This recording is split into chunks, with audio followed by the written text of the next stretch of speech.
Hello, my dear aspirants. How are you all? I hope you all are fine. So, this is Sabir Rukhsar here, and I welcome you all to my YouTube channel. I am back here with the lecture number 3 of our IBPS SBI PO interview crash course or interview series. Let's start the video.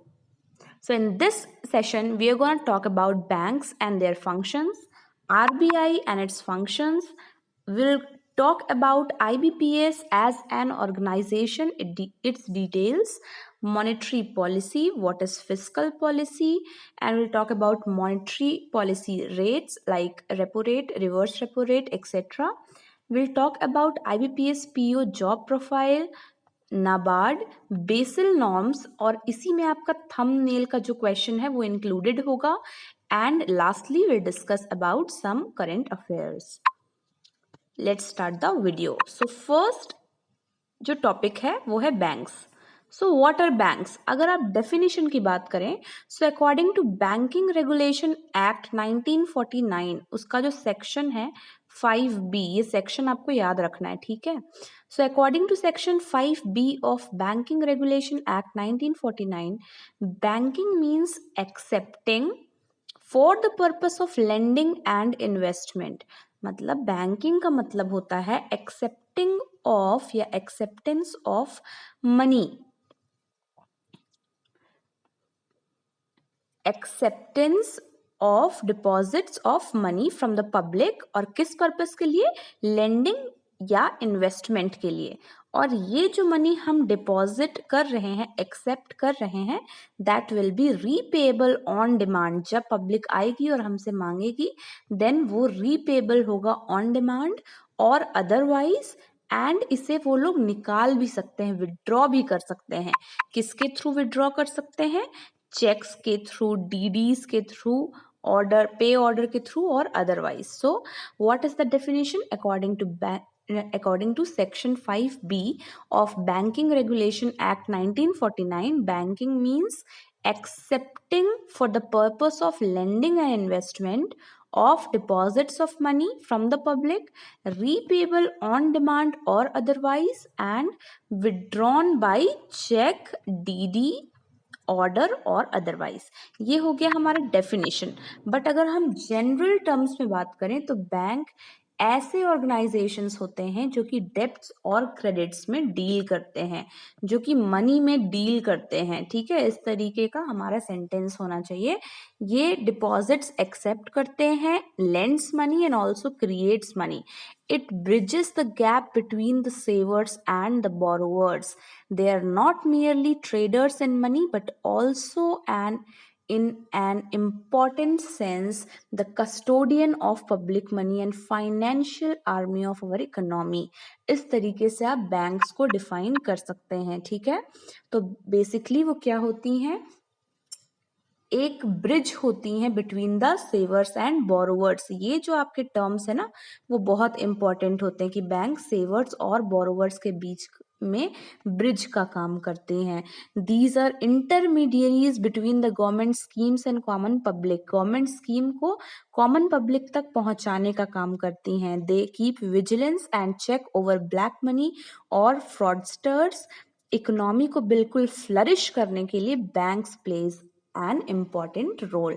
इस तरीके से आप banks को define कर सकते हैं, bank के बारे में बता सकते हैं. अगर हम उनके फंक्शंस के बारे में बात करते हैं, so these are accepting deposits, advancing the loans, creation of credit, for clearing of cheques. यहाँ पर क्या क्या होता है वो सारी चीजें बता सकते हैं, ठीक है. Financing foreign trade, foreign trade में भी हेल्प होता है बैंक्स के थ्रू. सिक्स्थ है remittance of funds from one bank to another, है ना. एक व्यक्ति से अगर दूसरे व्यक्ति तक पहुंचाना है पैसा तो हम बैंक्स की मदद लेते हैं, ठीक है. So acceptance of deposits, advancing of loans, creation of credit, clearing of cheques, financing of foreign trade and remittance of funds. These are the major functions of banks. Okay, so the next topic here is RBI and its functions. So RBI, as we all know, is the central bank of our country. Central bank of our country. और RBI के बारे में आपको बिल्कुल detail में पढ़ के जाना है, ठीक है। RBI is the central bank of our country which is responsible for the issue and supply of the Indian rupee and the regulation of Indian banking system. It was established on 1 April 1935. अभी present में हमारे governor हैं शक्तिकांत दास। इस तरीके से आपको याद रखना है। And it was established with a share capital of 5 crore. ये आपसे पूछा जा सकता है, ठीक है। और आपको याद रखना है it was established on the recommendations of Hilton Young Commission. Okay, it was nationalized on 1st January 1949. Management of RBI कौन करता है?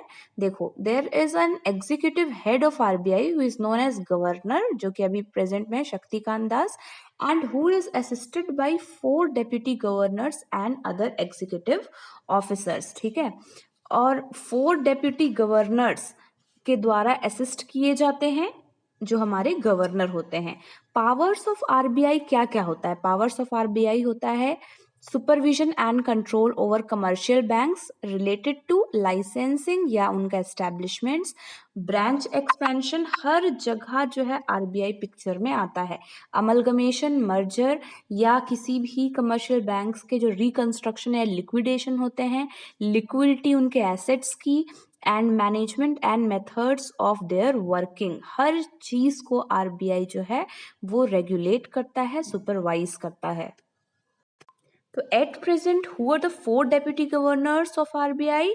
M Rajeshwar Rao, Michael D Patra, M K Jain and BP कानूनगो। ठीक है, कौन कौन है 4 deputy governors? M Rajeshwar Rao, Michael D Patra, M K Jain and BP कानूनगो। ठीक है, जो आरबीआई होती है उसमें जो सेंट्रल बोर्ड ऑफ डायरेक्टर्स होते हैं उसमें कौन कौन होते हैं अगर आपसे ये पूछा जाए तो फर्स्ट नंबर पे याद रखिए गवर्नर। ठीक है, सेकंड नंबर पे याद रखिए 4 डेप्यूटी गवर्नर्स। ठीक है, थर्ड नंबर पे आप याद रखिए 2 फाइनेंस मिनिस्ट्री के रिप्रेजेंटेटिव्स।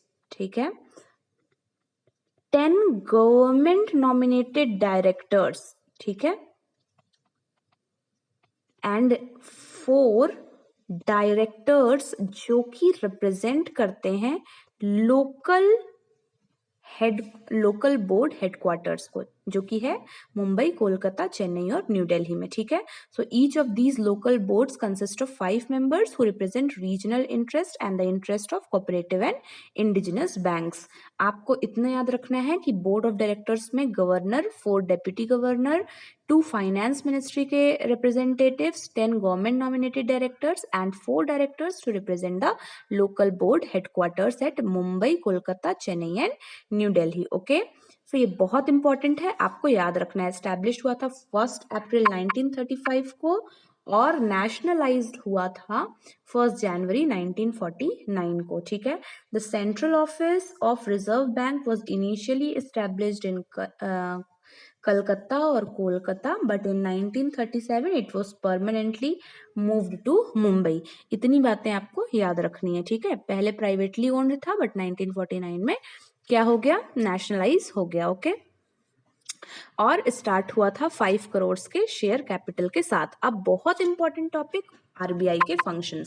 सो आरबीआई की फंक्शंस की अगर बात करें तो सबसे पहले तो हमने पढ़ लिया supervision and control over commercial banks. उसमें licence, establishments, branch expansion, amalgamation, merger, reconstruction, liquidation and liquidity of their assets and management and methods of their working, ये सारी चीजों को सुपरवाइज करता है आरबीआई। दूसरी सबसे इंपॉर्टेंट बात है issue of currency. So RBI is the sole authority, we can say, you all know, for the issue of currency in India other than 1 rupee notes and subsidiary coins। 1 rupee notes और जो coins है बाकी ये सारी government of India issue करती है। ठीक है, तो ये इस पर्टिकुलर की अगर हम बात करें तो मैग्नीट्यूड बहुत स्मॉल है, तो बाकी जिसका बिगर मैग्नीट्यूड है वो है सारे रुपी के नोट्स, वो आरबीआई इशू करती है। ठीक है, so RBI is known as bank of issue, इसलिए आरबीआई को क्या बोला जाता है? Bank of issue. ठीक है, and you have to note that the 1 rupee notes and coins are issued by central government ministry of finance. Okay, The next function here is banker to the government. So it accepts money, makes payments, and also carries out the exchange and remittances for the government, makes loans and advances to the states and local authorities on behalf of government. ये आपको याद रखना है. It also sells treasury bills. It also sells treasury bills to maintain the liquidity in the economy. Treasury bills क्या होते हैं? ऐसे money market instruments जो कि गवर्नमेंट ऑफ इंडिया के शॉर्ट टर्म रिक्वायरमेंट्स को फाइनेंस करते हैं, उन्हें हम कहते हैं ट्रेजरी बिल्स. ठीक है, इन शॉर्ट आपको ऐसे याद रखना है. फिर आपको ये याद रखना है कि ये वेज एंड मींस एडवांसेस बहुत इंपॉर्टेंट टर्म है, आपसे ये इंटरव्यू में पूछा जा सकता है. It makes ways and means advances to the government for 90 days. ठीक है, तो वेज एंड मींस एडवांसेस क्या होते हैं, देखिए. इट इज इसके बारे में वैसे तो सेक्शन 17(5) ऑफ आरबीआई एक्ट 1934 में बताया गया है. It is a mechanism used by RBI under its credit policy to provide to the states और government to help them tide over the temporary mismatch in the cash flow of their receipts and payments. जो उनके temporary मिसमैचेस होते हैं, cash flow, उनके receipts और payments के मिसमैचेस होते हैं, उनको कंपनसेट, उनको टाइड ओवर कर सकें वो, ताकि तो उस पर्टिकुलर रीजन के लिए प्रोवाइड किया जाता है आरबीआई के द्वारा उन्हें. इसे हम कहते हैं वेज एंड मींस एडवांसेस. और इसका भी लिमिट सेकेंड क्वार्टर जो रहा हमारे इस फाइनेंशियल ईयर का, उसमें 1.25 लाख करोड़ ये सेट किया गया था आरबीआई के द्वारा. ये आपको याद रखना है, 1.25 लाख करोड़. ठीक है, ये बिल्कुल करेंट से रिलेट करके हम पढ़ रहे हैं. सो अगर हम गवर्नमेंट की ही बात करें तो एक और फंक्शन है आरबीआई का, adviser to the government on all monetary and banking matters. ठीक है, तो इसलिए आरबीआई को government of the banker banker to the government भी कहा जाता है. ठीक है, नेक्स्ट है बैंक ऑफ बैंक्स, मतलब सारे बैंकों का बैंक. तो it has extensive power to control and supervise commercial banking system under the RBI act 1934 and banking regulation act 1949. Banks को सीआरआर वगैरह मेंटेन करना होता है आरबीआई के साथ. सीआरआर क्या होता है हम डिस्कस करेंगे. It also provides financial assistance to the scheduled banks and cooperative banks, और बैंक्स को इनेबल करता है ताकि वो अपने अकाउंट्स आरबीआई के साथ मेंटेन कर सकें, और जो स्टैट्यूटरी रिजर्व रिक्वायरमेंट्स होती हैं, है ना, इन सबको मेंटेन कर सकें. So it is also known as bank of banks. Foreign exchange reserves का कस्टोडियन होता है एंड फॉरेन एक्सचेंज में डील करता है. ठीक है, तो ये custodian of foreign exchange reserves, ये हमारा एक फंक्शन हो गया. Controller of credit. So credit control is generally considered to be the principal function of our central bank. क्या? Credit control. ठीक है, बहुत इंपॉर्टेंट फंक्शन है, इसको भूलिएगा मत जब आपसे पूछा जाएगा आरबीआई के फंक्शन के बारे में. It ensures that the monetary system in the economy functions according to the needs and goal of nation. ये क्या करता है कि ऊपर नीचे करता रहता है जो रेट्स होते हैं, और इसी तरीके से वो क्रेडिट को कंट्रोल करता है. ठीक है, it controls the credit operations of banks through quantitative and qualitative controls. अब किस तरीके से होता है सीआरआर एसएलआर चेंज कैसे होते हैं, उससे मार्केट में क्या फर्क पड़ता है, लिक्विडिटी कैसे लाई जाती है मार्केट में, इन्फ्लेशन को कैसे कंट्रोल किया जाता है, ये सारी चीजें हम पढ़ेंगे. ठीक है, it controls the banking system through the system of licensing, inspection and calling for information. तो इसलिए कंट्रोलर ऑफ क्रेडिट आप कह सकते हैं. लेंडर ऑफ लास्ट रिसोर्ट, ये बहुत इंपॉर्टेंट फंक्शन है, लेंडर ऑफ लास्ट रिसोर्ट. ठीक है, जब भी बैंक्स को बहुत ज़रूरत होती है तो बिल्कुल जो लास्ट रिजॉर्ट है, इम्प्रोविजन जो बैंक्स करते हैं वो आरबीआई से करते हैं. और कैसे करते हैं? रेपो रेट, रिवर्स रेपो के थ्रू करते हैं. तो रेपो रेट वगैरह उसी से रिलेटेड है, हम पढ़ेंगे सब कुछ, रेट्स में हम सब कुछ पढ़ेंगे. तो हमने क्या पढ़ा आरबीआई के फंक्शन में, हमने क्या पढ़ा कि आरबीआई जो है वो बैंक्स को सुपरवाइज एंड कंट्रोल करती है, करेंसी को इशू करती है. It is the banker of the government, it is the bank of banks, and it is the custodian of foreign exchange, it is the controller of credit, and it is the lender of last resort. So that was all about RBI and its functions. अब हम बात करते हैं IBPS organization और उसकी details के बारे में। सो आईबीपीएस का अगर आप इंटरव्यू देने जा रहे हैं तो आपसे पूछा जा सकता है। So IBPS an institute of banking personnel है ये, ठीक है। पर्सोनल मतलब स्टाफ जो होते हैं, मैन पावर जो होता है। तो institute of banking personal selection, it is an autonomous agency in India. It started its operation in 1975 and in 1984 it became an independent entity at the behest of Reserve Bank of India and public sector banks. It is a self governed academic and research oriented institute जिसका mission है कि human resource development को enhance कर सके through personal assessment, ठीक है। तो आप सब जानते हैं कि ये रिक्रूटमेंट और पर्सनल असेसमेंट में बहुत इंपॉर्टेंट रोल प्ले करता है। एग्जाम्स वगैरह आईबीपीएस के थ्रू कंडक्ट करवाई जाती हैं, ठीक है। इसके चेयरमैन की अगर हम बात करें तो चेयरमैन है फिलहाल में राजकिरण राय जी, ठीक है। चेयरमैन कौन है? राजकिरण राय जी। ये इंडियन बैंक्स एसोसिएशन के भी चेयरमैन हैं और यूनियन बैंक ऑफ इंडिया के चेयरमैन हैं, ठीक है। हरदीश कुमार आईबीपीएस के डायरेक्टर हैं, ठीक है। हरदीश कुमार जो है वो आईबीपीएस के डायरेक्टर हैं। तो इतना आपको आईबीपीएस के बारे में भी पता होना चाहिए। अब हम देखते हैं मॉनेटरी पॉलिसी क्या होती है, okay. So monetary policy is the policy which is managed, which tells, actually monetary policy is how central banks manage the money supply to guide healthy economic growth. तो मॉनेटरी पॉलिसी जो है ना उसे frame करने के लिए एक monetary policy committee होती है, ठीक है। मॉनेटरी पॉलिसी कमिटी जो कि बाई मंथली मतलब एक साल में 6 बार जो है मॉनेटरी पॉलिसी लेकर आती है, रेट्स लेकर के आती है। तो ये जो लास्ट ऑफ ये फाइनेंशियल ईयर का है 6th आरबीआई मॉनेटरी पॉलिसी 2020-21 का आया और इसी में बताया गया कि जीडीपी जो ग्रोथ रेट है वो रहेगी 10.5। तो what is monetary policy? Monetary policy is how central bank manage the money supply to guide healthy economic growth. इसमें बहुत सारे रेट्स बताए जाते हैं कि किस तरीके से मनी का सप्लाई रहने वाला है, रेट्स जिसपे कि बैंक्स आरबीआई से फंड लेंगे, आरबीआई के पास फंड रखेंगे, कौन कौन से वो रेट्स रहने वाले हैं, ठीक है। एक साल में 6 मॉनेटरी पॉलिसी लाई जाती है, 6 बार। और जस्ट इसके साइड बाय साइड आप ये भी जान सकते हैं कि मॉनेटरी पॉलिसी में अगर हम इन चीज़ों के बारे में बात करते हैं जो कि आरबीआई के द्वारा लाई जाती है।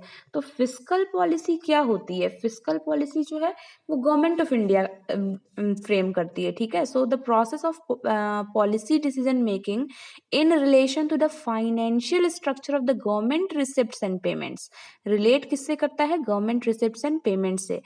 And that is known as fiscal policy. It includes the action strategies on tax policy, revenue and expenditure, loans and borrowings, deficit financing, etc.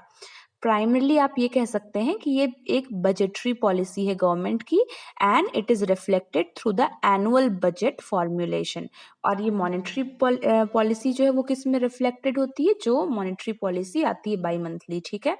तो ये आपको दोनों टर्म्स क्लियर होने चाहिए। अब हम बात करते हैं मॉनेटरी पॉलिसी कमिटी की। मॉनेटरी पॉलिसी कमिटी में 6 मेंबर होते हैं, ठीक है। 6 मेंबर्स होते हैं, 3 जो होते हैं वो आरबीआई के होते हैं और 3 जो होते हैं वो गवर्नमेंट ऑफ इंडिया के होते हैं। तो 3 जो आरबीआई के हैं वो एट प्रेजेंट कौन कौन है? शक्तिकांत दास जो कि गवर्नर है हमारे, माइकल डी पात्रा जो हमारे डेप्यूटी गवर्नर है, और एक और है यहाँ पर मृदुल सागर, ठीक है। मृदुल सागर। यहाँ पर गवर्नमेंट ऑफ इंडिया के द्वारा कौन कौन है? शशांक भिड़े, जयंत वर्मा एंड आशिमा गोयल, ठीक है। यहाँ पर कौन कौन है? Shaktikanta Das who is governor, Michael D. Patra who is deputy governor and मृदुल के सागर who is executive director। यहाँ पर आशिमा गोयल, जयंत वर्मा एंड शशांक भिड़े। तो ये 3 मेंबर्स के नेम आपको बहुत अच्छे से याद होने चाहिए। यहाँ पर जो वोटिंग होती है वो मेजॉरिटी बेसिस पे होती है, ठीक है। और अगर टाई हो गया उस कंडीशन में क्या होता है? फाइनल डिसीजन किसका होता है? आरबीआई के गवर्नर का होता है फाइनल डिसीजन, ठीक है। यहाँ इनका मेन मैंडेट होता है कि वो सीपीआई जो इन्फ्लेशन होता है उसे 4 ± 2 ये जो लिमिट है उस पर रख सकें, ठीक है। अब हम बात करेंगे हमारे रेट्स के बारे में। जो हमारे रेट्स हैं, कौन कौन से रेट हैं? Repo rate, bank rate, repo rate के साथ साथ में आपने रिवर्स रेपो भी सुना होगा, ठीक है, और एमएसएफ, सीआरआर और एसएलआर, ठीक है। तो हम इन सभी रेट्स के बारे में एक एक करके डिस्कस करते हैं। अब आप चीज़ों को समझिएगा, ठीक है। रेपो रेट क्या होता है? रेपो रेट जब बैंक्स जो हैं those fall short of money, ठीक है, कोई इमरजेंसी सिचुएशन है या उन्हें अपना सीआरआर एसएलआर रिक्वायरमेंट्स को फुलफिल करना है, तो क्या होता है कि बैंक जो है वो बोरो करती हैं money from RBI in the case of emergency situation when they fall short of money, ठीक है। और इसके बदले में बैंक प्रोवाइड्स कोलैटरल, और कोलैटरल किस फॉर्म में होता है? गवर्नमेंट सिक्योरिटीज के फॉर्म में होता है। तो जब इस केस में बैंक्स बोरो करती हैं मनी, इस केस में जब बैंक्स बोरो करती हैं मनी किससे? आरबीआई से, और बदले में कोलैटरल रखवाती हैं वहां पर गवर्नमेंट सिक्योरिटीज के रेट के रूप में, तो इस केस में जब अपने बोरोइंग के बदले में जो इंटरेस्ट पे किया जाता है बैंक्स के द्वारा किसको? आरबीआई को, उसे हम कहते हैं रेपो रेट, ठीक है। आपको समझ में आया? और इसी का ऑपोजिट क्या होगा? इसी का ऑपोजिट होगा कि जब आरबीआई के पास अपना एक्सेस मनी रखवाती हैं banks, when banks deposit surplus cash to RBI, तो आरबीआई इन्हें गवर्नमेंट सिक्योरिटीज देता है। आरबीआई जो है वो उनके पास सरप्लस कैश रखवाती है, तो आरबीआई इनके पास गवर्नमेंट सिक्योरिटीज सेल करते हैं, and bank promises to resell these government securities after the reverse repo period. और यही रेट जिसपे कि एक प्रकार से आरबीआई के पास जो लोन या पैसे रखवाए जा रहे हैं, तो आरबीआई जो इंटरेस्ट पे करेगा बैंक्स को, ठीक है। तो ये जो जिस रेट पे ये होगा वो कहलाएगा reverse repo.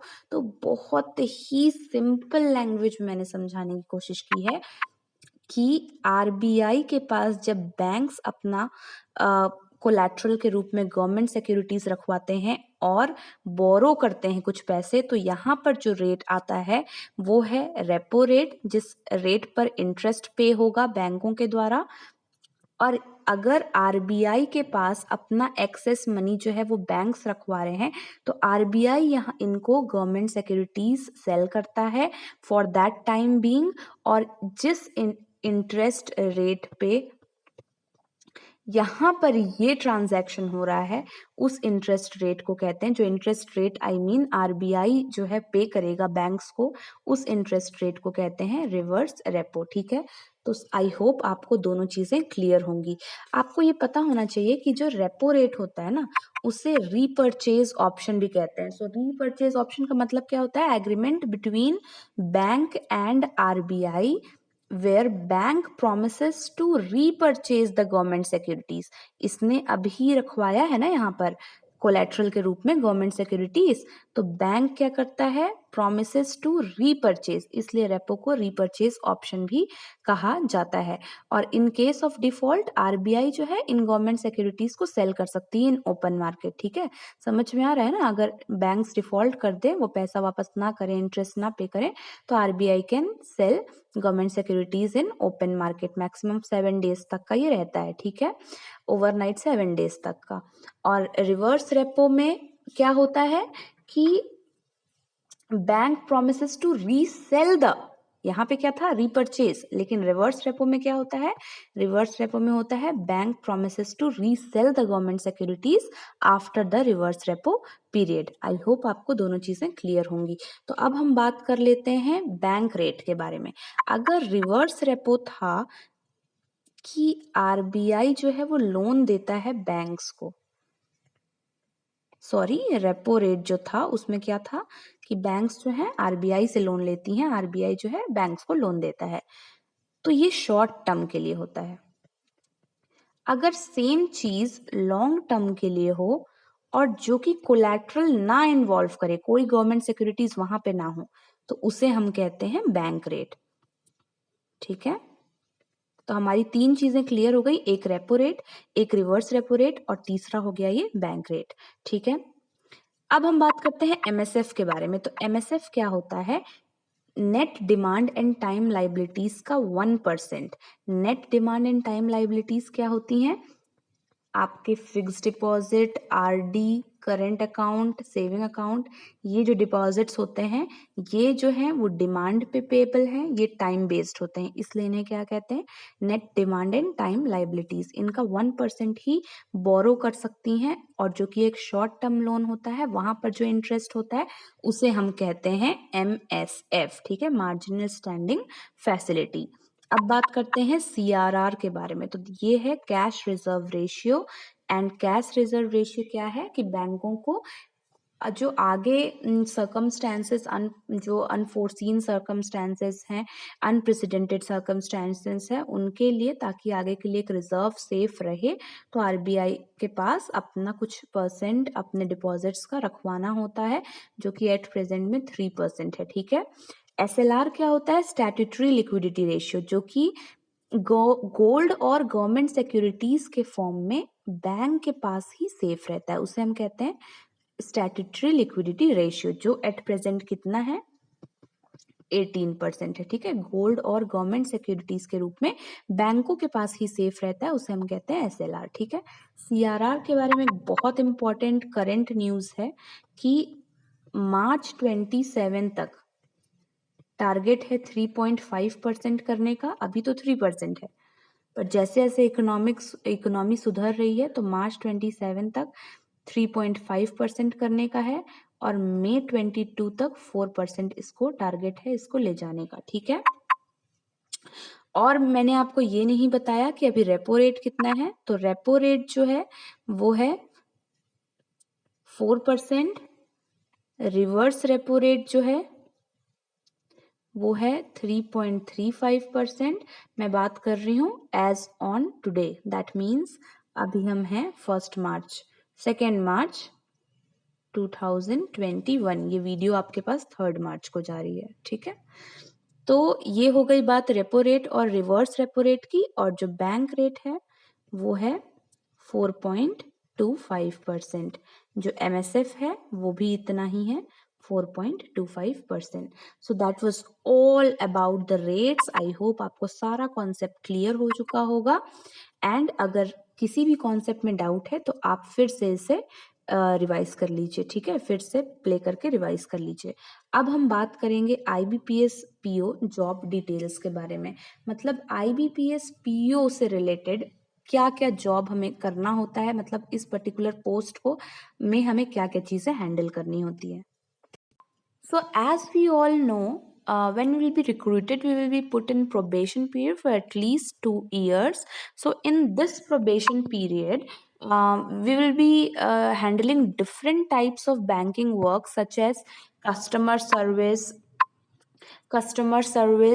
Account related queries, clearing, cash handling, फिर लोन्स वगैरह भी देख सकते हैं, इंटरनेट बैंकिंग, ये सारी चीजें डील कर सकते हैं। ठीक है, once the probation period is over, you will be appointed as an assistant manager and or manager. Now you get your permanent work after satisfied with verification report by local police department. ठीक है, later on you can apply for the internal promotion exams for the higher level post in the banks. वो automatically बीच बीच में ऐसे examinations होते रहते हैं gradually, तो आप उसके लिए अप्लाई कर सकते हैं अपनी एलिजिबिलिटी के अकॉर्डिंग। ठीक है, but responsibilities of bank PO roles and duties जो होती हैं वो बिल्कुल एक मल्टीटास्किंग नेचर की होती हैं, और जो डे टू डे लाइफ में उन्हें काम करना होता है वो डिपॉजिट्स, जो भी डिपॉजिट और पेमेंट होते हैं उनसे रिलेटेड वेरिफिकेशन, सारा का सारा वेरिफिकेशन, पोस्टिंग, इन सब का, जैसे जो क्लर्क होता है वो एंट्री कर देता है और इसकी पोस्टिंग और वेरिफिकेशन जो ऑफिसर को करनी होती है। ठीक है, मेकर और चेकर का कॉन्सेप्ट होता है बैंक में। मेकर मतलब ये जो एंट्री कर रहा है, एक इंसान के अकाउंट में वो ट्रांजैक्शन तब तक रिफ्लेक्ट नहीं करेगा अगर हाइयर अमाउंट का है, तो जब तक ये वेरीफाई नहीं होगा ऑफिसर के द्वारा, ठीक है। तो यहाँ पर वेरिफिकेशन, पोस्टिंग वगैरह का काम करता है ऑफिसर, लोन्स एंड एडवांसेस संभालता है, ठीक है।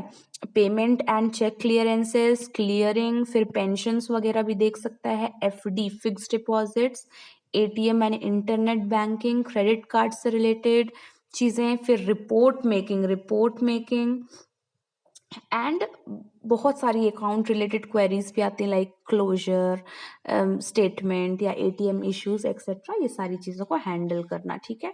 तो आप जॉब प्रोफाइल अगर आपसे कोई पूछे तो आप ये सारी चीज़ें बता सकते हैं, कस्टमर सर्विस देना, कैश हैंडल करना एट टाइम्स, पेमेंट क्लियरेंस और लोन प्रोसेसिंग भी कर सकते हैं, generate new business, he is responsible for cross selling of products, ATM related queries, and finally reporting और verification तो बहुत ही important काम होता है, और official communication आप कह सकते हैं। just a second,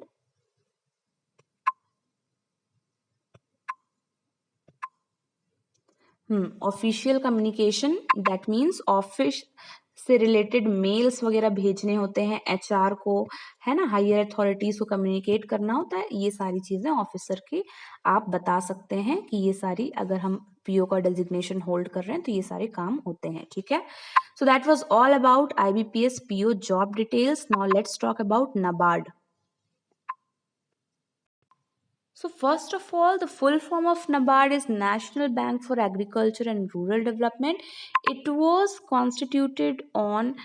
established on 12th July 1982 on the recommendations of B. Shivaraman Committee, and its chairman at present is Govinda Rajulu Chintala.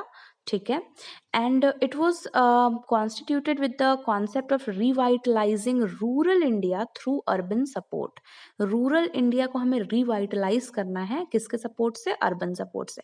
So NABARD is an apex development finance institution, जिसको जो policy planning और credit related operations हैं agriculture field में, उससे related policy matters के लिए entrust किया गया है, उसको ये काम दिया गया है। सो नबार्ड इज एन, आप ऐसे कह सकते हैं कि NABARD is an apex development finance institution which has been entrusted with the matters concerning policy, planning and operations in the field of credit for agriculture and other economic activities in rural areas in India। ठीक है, जो India में rural areas हैं उनके agriculture और other economic activities से, credit से related जो ऑपरेशंस हैं उनकी पॉलिसी और प्लानिंग से रिलेटेड कामों के लिए जो एपेक्स डेवलपमेंट फाइनेंस इंस्टीट्यूशन काम करती है उसे हम नबार्ड कहते हैं, ठीक है। तो यहाँ पर नबार्ड के फंक्शंस क्या क्या हैं? It regulates and supervises the cooperative banks and RRBs, it trains the institutions for rural upliftment, it does the rural financing, it is responsible for the development of cottage industries and small scale industries, and it refinances, बहुत important point, it refinances the institution which finances the rural sector। जो institution rural sector को finance करते हैं, नाबार्ड इन institutions को refinance करती है, ठीक है, इनको सपोर्ट करती है, फाइनेंशियली असिस्ट करती है। सो आप इतना बता सकते हैं नाबार्ड के बारे में, दैट्स इनफ। अब हम थंबनेल के क्वेश्चन पे जाएंगे जो कि बेसल नॉर्म्स से स्टार्ट होता है, ठीक है। तो मतलब हमें बेसल नॉर्म्स के बारे में थोड़ी इन्फॉर्मेशन होनी चाहिए और फिर जो हमने पढ़ा है वो आपका आ जाएगा, जो हमने थंबनेल पे क्वेश्चन डाला है वो आपका आ जाएगा इसके अंदर ही। तो बेसल नॉर्म्स क्या होते हैं? Basel norms are international banking regulations, international banking regulations जो कि इशू की गई हैं बीसीबीएस के द्वारा। बीसीबीएस क्या होते हैं? Basel committee on banking supervision, ठीक है। तो it has been brought with an aim of strengthening the international banking system. तो बेसल है क्या? बेसल एक सिटी है स्विट्जरलैंड में, and it is the headquarter of BIS which is bureau of international settlement, जो कि which fosters the cooperation among central banks with a common goal of financial stability and common standards of banking regulations। एक common standards रहें और बहुत ही strong जो है वो supervision रहे बैंकिंग का ऑल ओवर द वर्ल्ड, इसलिए ये बेसल नॉर्म्स जो हैं वो लाए गए थे। ठीक है, these are some set of agreement by the member countries. ठीक है, तो बेसल 1 जो है, हम सुनते हैं बेसल 1, 2 और 3 के बारे में। तो बेसल 1 जो है वो 1988 में आया था। ठीक है, 1988 में, और इसे कहते हैं बेसल कैपिटल अकॉर्ड। यहाँ पर मिनिमम कैपिटल रिक्वायरमेंट को बोला गया कि 8% of risk weighted assets, 8% of risk weighted assets. तो रिस्क वेटेड एसेट्स होते क्या हैं? Assets with a different risk profile. जैसे आप समझ लीजिए कुछ ऐसे एसेट्स, लोन एसेट्स होते हैं, ये आपको पता है ना, लोन जो है एसेट्स होते हैं।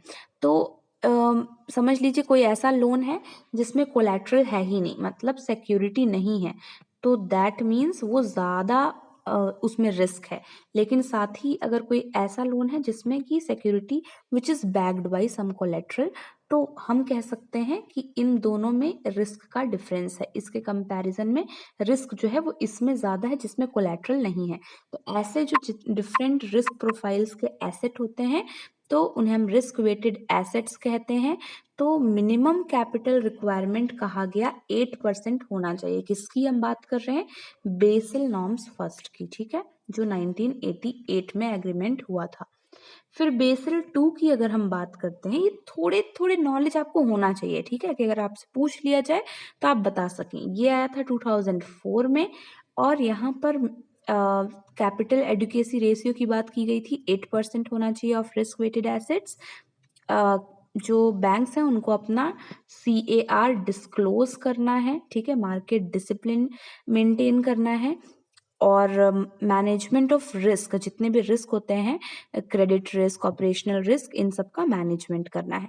और जो बेसल 3 आया था उसमें और भी ज़्यादा स्ट्रिंजेंट हो गई थी ये सारे नॉर्म्स। ठीक है, ये सब कुछ क्यों किया जाता है? विद एन ऑब्जेक्टिव कि एक इनफ कैपिटल रहे बैंक्स के पास to meet their obligations, and कभी भी अनएक्सपेक्टेड लॉसेस होते हैं तो उन्हें एब्जॉर्ब कर सके। ठीक है, तो ये सारी चीज़ें आपको अच्छे से ध्यान में होनी चाहिए कि आखिर रिलेटेड किससे है। तो बेसल जो 3 नॉर्म्स आए थे उसमें बहुत सारी चीज़ों के बारे में बात की गई थी। उसी में से एक है, पहला तो कैपिटल एडुकेसी रेशियो। तो कैपिटल एडुकेसी रेशियो क्या होता है? Capital to risk assets ratio, एक प्रकार से एक ratio of banks capital to its risk weighted assets. ये हेल्प करता है to make sure that bank has enough capital to protect the depositors money and to meet the obligations and absorb losses. और इतना कुछ करके भी it is still comply with the statutory capital requirements. ये ensure करता है capital adequacy ratio अगर है हमारे हिसाब से तो। ठीक है, उसका फॉर्मूला होता है capital by risk weighted assets into 100। ठीक है, तो 8% इसकी बात की गई थी। 10.5 कहा जाता है कि 10.5 ये क्यों कहा जाता है? क्योंकि ये जो 2.5 है ये है कैपिटल कंजर्वेशन बफर, जिसको मैंने थंबनेल पे डाला है CCB। कैपिटल कंजर्वेशन बफर भी मेंटेन करने को कहा गया है बेसल 3rd नॉर्म्स में। कैपिटल कंजर्वेशन बफर क्या होता है? So capital conservation buffer is an additional pool that banks build in normal times for its use during periods of stress. एक एडिशनल पूल मेंटेन करना है, और RBI ने banks को कहा है कि वो अपना कैपिटल कंजर्वेशन 2.5 तक ले आए। ठीक है, तो लास्ट स्टेज जो था, इतना और बचा हुआ था मेंटेन करने को, 0.625। ये स्टार्ट होना था सितंबर 30, 2020 में। फिर इसे कोविड के वजह से क्या किया गया था? मार्च के बाद से ही इसे डेफर किया गया था, तो सितंबर का डेट दिया गया था, बट सितंबर के बाद अब इसे फिर से डेफर कर दिया गया है और अप्रैल 1, 2021 का डेट दिया गया है। अब इस तारीख तक ये चीज टारगेट रखा गया है कि कैपिटल कंजर्वेशन बफर को 2.5% मेंटेन करना है।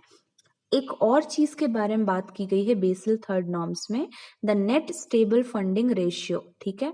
The net stable funding ratio it requires banks to fund their activities with sufficiently stable resources of funding over a time of a year to reduce future funding risk। यहाँ पर target क्या है, 100% है target, ठीक है। इसका जो formula होता है वो होता है एवरेज, इसका फॉर्मूला होता है ASF by RSF,